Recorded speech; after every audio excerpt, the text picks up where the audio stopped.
Speaker महोदय राज्य में कम से कम 6,800 ग्राम पंचायत अच्छी तो 6,800 ग्राम पंचायत आमर आरआई एआरआई जी अच्छा निमित माने अल्प माने संख्या तो कई बढ़े ना 24 वर्ष भितर विजु जनता दल बीजेपी दल 9 वर्ष शासन कले एवं जो 9 वर्ष आरआई पोस्ट गोटे क्रिएट दीर्घ 24 वर्ष शासन में गोटे आरआई कि गोटे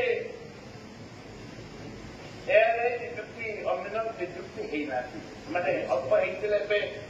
2 वर्ष पूर्व 2 वर्ष पूर्व 100 केते 101 ना 110 इनकम होता दीर्घ 24 वर्ष भितर जहाँ होते सब रिटायर करगले मैक्सिमम 24 वर्ष आगे मोर बड़ प्रश्न होची राज्य सरकार दृढ़ भाव निष्पत्ति ने मान्यवर मध्य स्पष्ट कहे कि जे आरआई एआरआई अमीन पोस्ट प्रत्येक पंचायत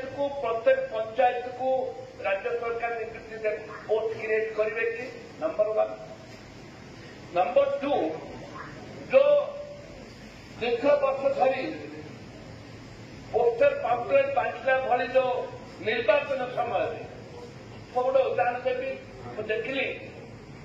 कुमुली गोटे गाँ 3 थर पट्टा बांटते कि कागज पत्र गोटे भी ना कुमुली निर्वाचन आगुरी बांटले 300 पट्टा से आरआई से तहसीलदार प्रेजेंट थे विरुद्ध जो पट्टा एमती बंटा जाए जगह देखा जाए ना से अफिसर विरुद्ध कार्यानुष्ठान कौन कर अफिसर विरुद्ध कार्यानुष्ठान ग्रहण कर प्रश्न एवं जो जगह मारी बसा कथा विभिन्न विभाग माननीय मंत्री प्रति आम गोटे सम्मान रही स्पष्टवादी लोक छात्र जीवन भावी कर परिप्रेक्षी में कहि जड़े आदिवासी लोक गरीब लोक आदिवासी लोक आज रोड 10 एकर जमी 10 एकर जमी फॉरेस्ट पेपर विभाग आरंभ कर मारी एवं जो मैंने रिटायर कर विभाग जहाँ बड़का जमी थिला घर करदे अन्य को बिक्री कर दयाकरी आम चैनल को सब्सक्राइब करंतु।